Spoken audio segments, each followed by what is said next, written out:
Derek, of all the things today, Zach Thompson, really impressive. What do you think? What did you think about the way he pitched today? But also, is he making a really strong impression in a way where he's going to use the expression, he's thrown his hat into the ring to be considered next year as maybe a guy that could crack that rotation somehow? Yeah, they haven't exactly opened the door for him in the same way they have other starters, and yet he might be the one breaking it down, right? Right. I'm an admitted Zach Thompson fan, as you know. I think he's got such a fascinating mix of pitches and athleticism and all that stuff from the left side that if he puts it together, that's a really robust starting pitcher, not reliever. And then if he doesn't put all of it together, he still has some wicked elements of a high leverage lefty kind of, I'm got to tread carefully here, but like Andrew Miller type, where he could do a lot of high leverage stuff. He could be involved in a lot of different things. But what he's done here is shown that there's a place for him as a starter with the effectiveness he has, and that there's a long run for him as a starter if he can get that efficiency, which wasn't there today, but man, the effectiveness was. And you got a lefty who throws 97 as a starter, who has two different breaking balls, can work at a variety of velocity octaves, just a real intriguing mix of pitches. And how he's gotten there, I think, is interesting. I'm writing a little bit about this for tomorrow's paper, is this notion that, like, a lot of times when pitchers are trying to get their command and reduce their walks or focus on their mentality, they simplify. He did not. He expanded. He said, I'm going to throw more things. And that's really worked for him. I can't wait to read that. That's going to be good stuff. And you always get really good information and a different angle on things that is a legitimate angle, but maybe others haven't thought of. That's one of your many qualities. I want to ask you about, because listen, it's been fun to watch Richie Palacios. It really and his brother too. But man, the Cardinals are a team. I don't have to tell you, man, dragging, and it's been kind of slow. And his burst of energy has been a welcome sight. Now, beyond that, I don't know what to expect of him. He had good numbers at Memphis this year. He looks like a good athlete. What's the book on him? Is he more than just a fringe guy that they brought up because they needed someone, or is he someone that can maybe figure into this going forward? Not as a starter, but just you know where I'm going with this, so I'll shut up and you can answer it. Go ahead. Sorry. He's got a little Shane Robinson in him, I always hesitate to do the comps, but there's maybe a lot of Shane Robinson in his game. I like where, that. With a little more thump, right? Like more exit velocity, more damage. If that comes in doubles, it comes in doubles. But occasionally he's going to hit a ball 400 feet as he did. He plays a good center field, maybe an all right center field today, but overall good athletic center field. We know that's a position that's somewhat open for the Cardinals. They're really eager to see what treatment for Dylan Carlson does and what that brings to his game, and how that ankle issue might explain some of what he was going through offensively too, because it was on the plant foot that he just didn't have much range of motion with, and wasn't able to drive the ball much from the left side, and we saw that. So with Richie Palacios, you can see how he'd be an energizer off the bench. He'd be a late-game defensive replacement, one of those defensive saves guys. You could see how he could play that into much more. He's playing it into much more now. He made the majors before with Cleveland, so this isn't like a Memphis revelation, a Memphis surprise. There's a place for a guy like him in the majors, just as, back to the original comparison, there was for Shane Robinson. I hear you. Got to be a jolt with the winning streak. Plus he was a third-round draft choice. I mean, that's still premium ground in the draft, So it's good. It's good. It's a guy to watch. I appreciate seeing him play.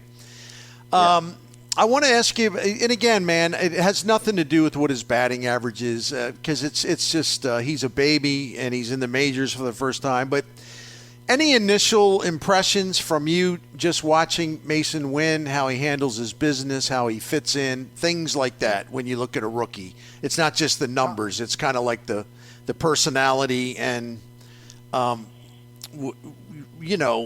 showing maturity at the way he handles things. What are your impressions so far? Today was probably his best day, which I think is not a coincidence because it was probably his most normal day, where he's into the rhythm. It's not his first time traveling with the team. He's got a flight here, a charter flight, but it won't be his first one. It's not his first day on the road. This is his third one. It's not his first series finale. Looking up, trying to avoid a sweep. He already did that against the Mets. In a lot of ways, this just felt kind of like, all right, well, he's got a little bit of normalcy here today that he hadn't in the past. And then I think that showed in the game. Has he lit the world on fire offensively? No. Has he looked overmatched at times? Yeah, to be honest, he has. But then he found a way, got a single today. I thought that single was really interesting because there was a moment where you could see, and I didn't get a chance to ask him, so I'm making an educated review of this from watching a lot of baseball. There was that moment where it seemed like he's like, all right, I'm going to get a double. But in the majors, that's a single, right? Right. That ball was caught off fast. It hung up in the air just a little bit too long, and you kind of saw that moment where, in AAA, he's legging that into a double, or he's at least going to test it. And he didn't. He held up. He took the single, and it was probably just in that way, just a real kind of normal day, and that could probably be reassuring for them. Like, he had an at-bat where he just looked overmatched, but then came back and got a single and didn't try to do too much with it to make up for a lost at-bat. He had a throw that was kind of wide, but then just made several routine plays. I think you see a young man getting into the rhythm, both on the field and under the spotlight, and then to your question specifically, away from it too, like where he fits in the ecosystem of the clubhouse is very clear. How quickly he's got to make adjustments, and the support he has there with Jordan is really valuable. Well, he's going to be fun to watch. Listen, man, I know you're busy. Thanks for the time you had, and we'll be reading you and following you on Twitter at @DGould, and looking forward to your next chat and looking forward to reading you every day. So thank you so much. Yeah, it's Lynn Worthy in Philadelphia, but I appreciate you the understanding as they totally, man, crank totally up all the deadlines here a little bit. So yeah, we have to go earlier, faster, and more. So go for it. Great. Go for it. I'll shut up. Thank you so much. Thanks. That's our guy, Derrick Goold, a longtime friend and colleague in the Post-Dispatch STL today. Some best years just hanging out with him at ballparks, writing, traveling. It was good. He is good. I don't know how he manages to write as well as he does and report as much as he does when the deadlines are tight, which is true of every place. It's not like, that it's like cruel and unusual punishment or anything. Anyway, Milwaukee Brewers win another one today, man. They beat Minnesota in 10 innings, 8-7. And they continue to find, kind of be dramatic. It wasn't a good day for Corbin Burns. 6 innings, 8 hits, 6 earned runs. That's like his worst start in a long time. So they were down. Well, I don't want to sit here and add numbers up. They were never out of the game. It wasn't like a big dramatic comeback. But again, when Corbin Burns didn't have his stuff, for them to win that game against the Twins, and the game was in Milwaukee. So 5 straight wins for them now. I know. They're slowly starting to put some distance out, aren't they? They swept Texas. They sort of got Texas all in a spiral. The Rangers are now only a half game ahead of the Astros and a game and a half ahead of Seattle. I mean, they've lost 6 in a row, the Rangers. That's interesting, too. But the Brewers, to your point, I don't know if this is the updated record or not, but at least at this moment, I think they're 3.5 ahead of the Cubs and 4.5 ahead of the Reds. I mean, that is a little daylight. That is a little daylight. And the Cardinals the Pirates are 13 out. The Cardinals are 14.5 out. I tell you what, the way Milwaukee gets the starting pitching, the back end of the bullpen, the manager, the defense doesn't get talked about enough. The defense. That's enough to see, again, a lesson for the Cardinals, who have to get re-educated on the importance of defense. The Brewers have a flat offense. There's not a lot there that gets you excited. Now, they scored 8 today. That's good. But you know what I'm saying? It's not like they can bomb you and beat you that way on a regular basis. Boy, they steal runs. The guys in the field just steal runs. They chase stuff down. You got the best manager arguably in the game, or he's on the short list, Craig Counsell, and they still have they have a lot of talent in that starting rotation. So I got a lot of respect for the Brewers, and I know in the past in the show some people take that the wrong way, like, well, this is a St. Louis station. Well, yeah, I know, but this has been the Cardinals. The Cubs and the Cardinals are the historical rivals. The Brewers have been more of a rival on the field for more years, like recently, as I'm trying to say. And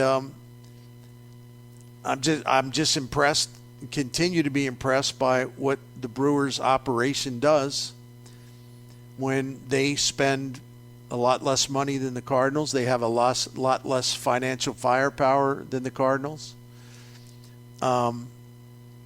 They're beating the Cardinals at the prospect game, the international signing game. And they understand pitching, and they understand pitching and defense, viewing it as one entity rather than separate things. Talked about this yesterday, wrote about this yesterday. It's the Andrew Friedman thing that the Dodgers' brilliant director of baseball operations said, we don't look at pitching and defense as separate. We look at it as one entity. We look at it as we owe it to our pitchers to put a good defense behind them, because it's going to make them better, and it's also going to make some guys we're going to have to rely on for depth. It's going to make them better pitchers than maybe they really are, because they got an excellent defense behind them. He said, so when we talk about pitching, he was very polite correcting the host. He said, when we talk about pitching, it's not pitching. It's pitching and defense. They go together. They work as one. It's one. It may be two different components to a team, but we view it as one big component. My goodness, the Cardinals knew that and practiced that so well from 2019 when Mike Schilt took over. There was defensive improvement in 2018 after the All-Star break. Excellent defense, top 5 defense in 2019, 20, 21, 22. And it made their pitchers much better than they really were, because the pitchers could get ground balls. They didn't have to strike people out. It wasn't ideal, but it worked for the Cardinals because the defense made that possible. How the hell do you forget that? How do you lose sight of that? That's what I mean about the Cardinals in 2023. They're just astonishing. All of the loss of intelligence.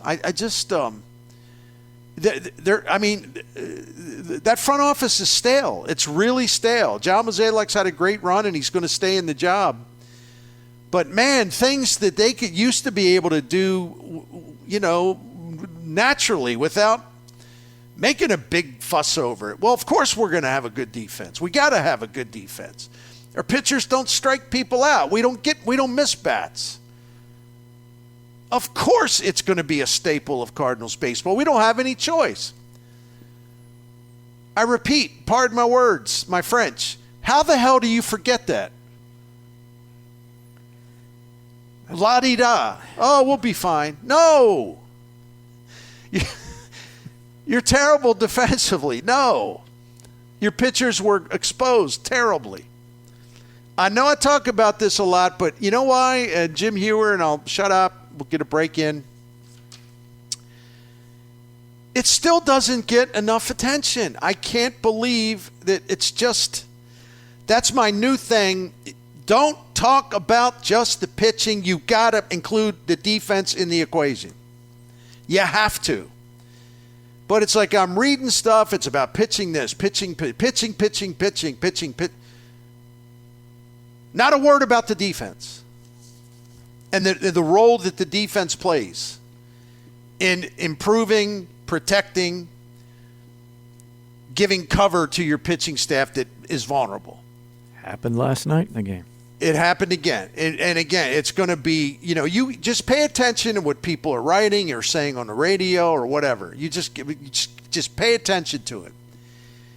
It's all going to be, sign this guy. The pitcher here, pitcher there. I like this pitcher. I want that pitcher. No, I want this pitcher. Pitcher. You're seeing a horrible defense that led to the collapse of this, was a big part of why this team collapsed. Why do people in the media especially not talk about how awful this defense has been and the role that it has played in the collapse of what should have been a much better team? I grant you that the pitching, John Mozeliak failed. He got straight Fs across the board. Not doing anything to improve the pitching, reinforce it, bring it. I'm not saying, the pitching's actually good. I'm not saying that. But you have a general manager or president of baseball operations who just decided, no, we don't need any pitching. We're good. We like what we have. We got 7, 8 starters. And more than anyone, he should know that that pitching staff needs a hell of a defense behind it. And you know how you write a list, things to do? Did you forget to put that on the list? Did he not pull out his iPhone, the notes program on there? And I write little notes to myself all the time. Did he forgot to type that one in with his thumbs? Oh, don't forget, we need the defense. I said it before, I'll say it again. The fact that they this is Marmol and the coaches too, the fact that they let the defense collapse and it didn't have to happen. They made a choice. They were negligent and irresponsible, and it's a fireable offense. But it's not going to happen because the owner, Mo's great. Mo, we love Ollie. He's great. Ollie, all my coaches. So I guess that's why everybody's great at their jobs who's in charge of the team. Everybody's great, which is why I guess they're 56-72 and 14 and a half games out of first place. But everybody's great at their jobs. Every time you give that record and how far they're out, I know. I just go, wait a minute, that is real. They are that bad. It's just not something you're used to seeing here, and that front office got to take responsibility for all of it at this point. So, I'm probably going to talk a lot more about this because it cannot be emphasized enough. And then I was inspired by listening to the best baseball front office guy in the majors, Andrew Friedman. And he explained in such simple terms, powerful though, the Dodgers look at pitching and defense as one entity, not separate areas. And since his first year on the job, the Dodgers were 1 run below average on defensive run saved. Since then, they've saved, this was through earlier this week, since the start of the 2016 season, they're getting close to 500 defensive runs saved. Huh. Do you realize, the Cardinals don't, do you realize how much better that makes a pitching staff? Saves a lot of ball games. No doubt about it.